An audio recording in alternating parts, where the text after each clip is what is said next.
Hey guys, what's up? Today we're going to be going over if the much anticipated Arc Reimagined is worth it for the 6600 XT paired with the Ryzen 5 3600 CPU. And I also have I have two 8 gigabytes of RAM, so 16 gigabytes of RAM total, and then I also have, and it's 3600 speed, and then I also have what is it? I have SSD only as the specs.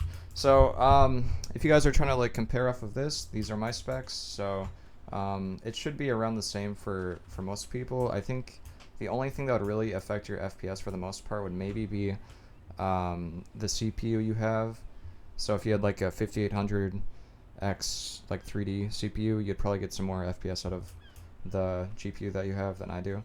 But if you have the CPU that I have, then you'll get the performance you're going to see here. But basically, firstly here, if you're trying to find like the perfect performance that works really well that I found here for 1440p gaming, this is my personal setup here. I found this works extremely well. I know this looks kind of bad, but it actually like doesn't really affect how the game looks that bad. It just makes the gameplay a lot more smooth. And then basically I clicked for the graphics preset. I changed everything to low at first, and then I just went step by step through here.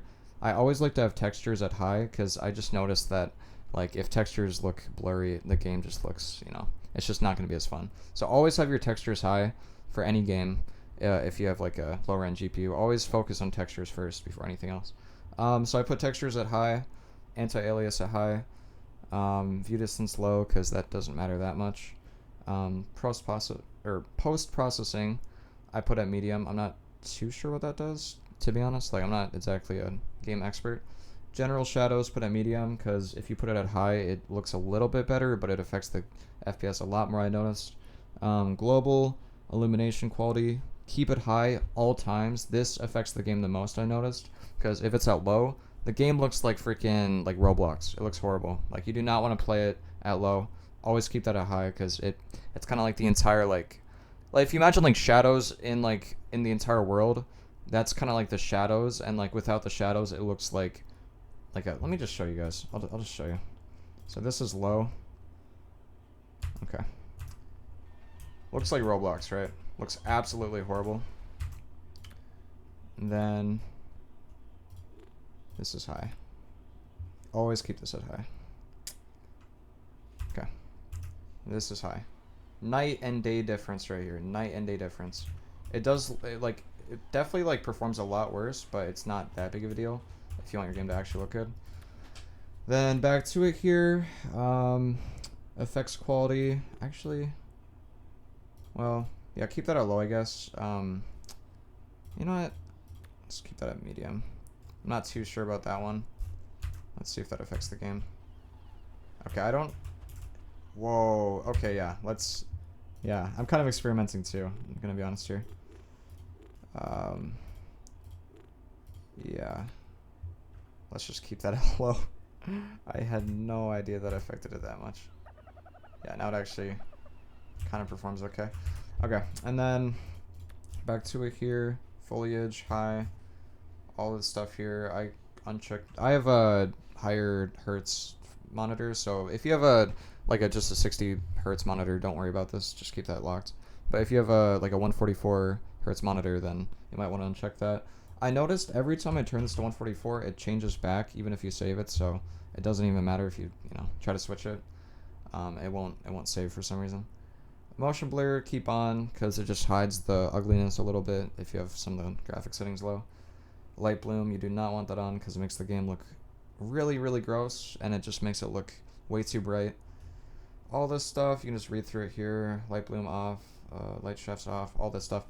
All of it just kind of slightly impacts the game, and it doesn't really, matter that much if it's on.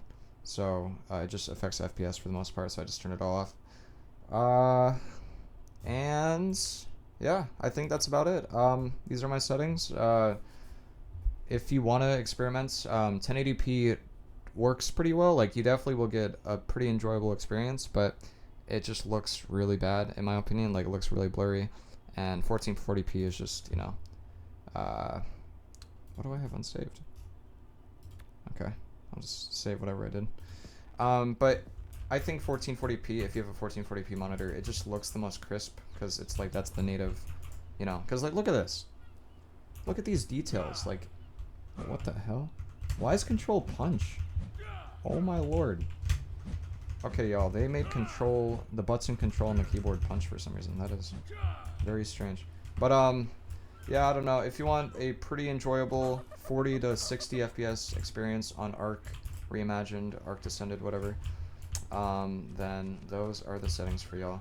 So I hope you enjoyed the video. Enjoy your time with Arc. I'm definitely enjoying mine. It's been a very fun time so far. I noticed that they changed quite a few things around where, like, if you hit... Like, let me check this out here. Like, I feel so bad for hitting this, but if you just punch it once, you can, like, tame it right away, which is so sick. Like, just call it... Log Daddy. And now he's mine. We have Log Daddy. Because we beat it... Wait, oh, it's because he's a kid. We beat the lesson into him. Let's go. Alright, yeah, so I guess they changed a few mechanics around too, compared to Arc 1, so there's a few new things to discover about the game along the way. And also, by the way, something kind of cool too, is they have new dinosaurs too. So, I used to play Arc 1, so I noticed like the little differences in the games. And like right here, or no, that's a dodo. What the hell? Oh! Uh-oh.